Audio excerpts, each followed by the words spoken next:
मैं पहाड़ का युवा हूँ, वो युवा जो हमेशा से ही पगडंडियों पर चला हूँ। हमें बचपन से ही सीमित साधनों में जीने की आदत है। बचपन में कभी हमारे घर के सामने स्कूल बस नहीं आई। हमें पीठ पर 5 किलो का बस्ता लिए दूर धार के पार विद्यालय जाना पड़ता था।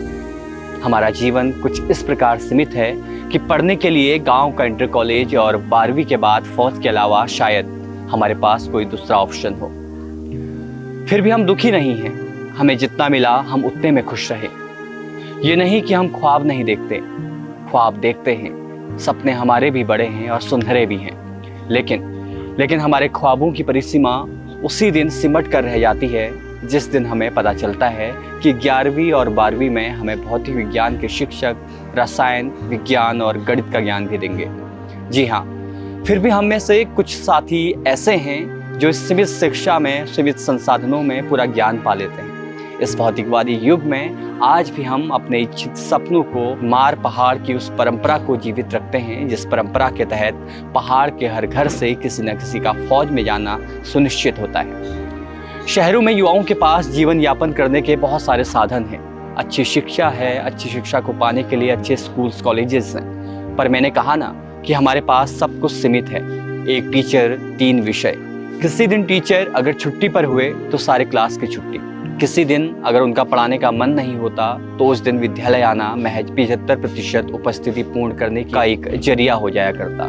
पर सुना है शहरों में ऐसा नहीं होता। लोगों की बातें और टेलीविजनों की धारावाहिकों के अनुसार वहाँ बड़े से क्षेत्रफल में बने भवनों के एक विशाल स्वरूप को विद्यालय कहते हैं। शहरों पर पेरेंट्स मीटिंग से लेकर कई ऐसे सांस्कृतिक आयोजन होते हैं जिनमें अभिभावकों का जाना अनिवार्य होता है। लेकिन हमारे गांव की बात करें तो ऐसा नहीं होता।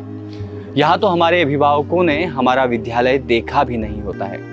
प्रवेश के दौरान भी बाखली के एक पढ़े लिखे चाचा सभी बच्चों का एडमिशन एक साथ करा लेते हैं। शहरों की स्थिति साधनों में शायद ही हमसे अच्छी हो, पर कोशिशों में नहीं, क्योंकि हम छोटी कक्षाओं में ही प्राइवेट जॉब के धक्के और सरकारी जॉब की महत्वता को समझ चुके होते हैं।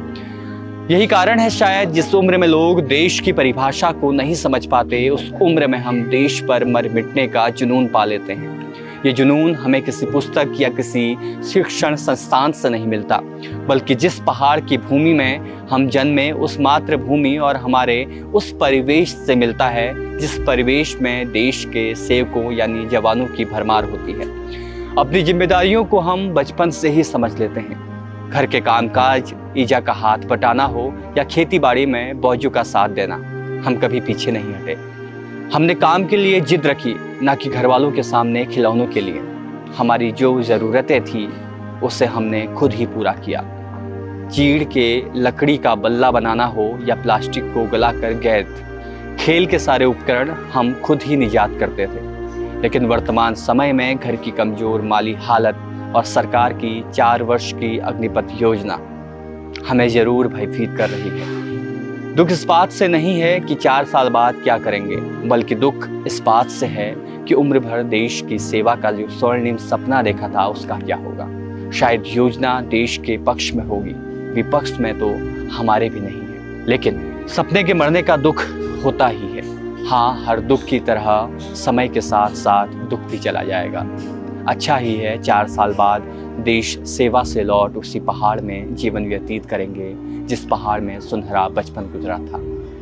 पर सच कहूँ तो पहाड़ों में बदहाल स्वास्थ्य और अनपढ़ शिक्षा व्यवस्था के बारे में सोच रहा हूँ तो मन बहुत दुखी हो रहा है। लेकिन तभी ख्याल आता है कि हम उन पगडंडियों पर चलने वाले मुसाफिर हैं जिन पगडंडियों में कदम कदम पर चुनौतियाँ हैं।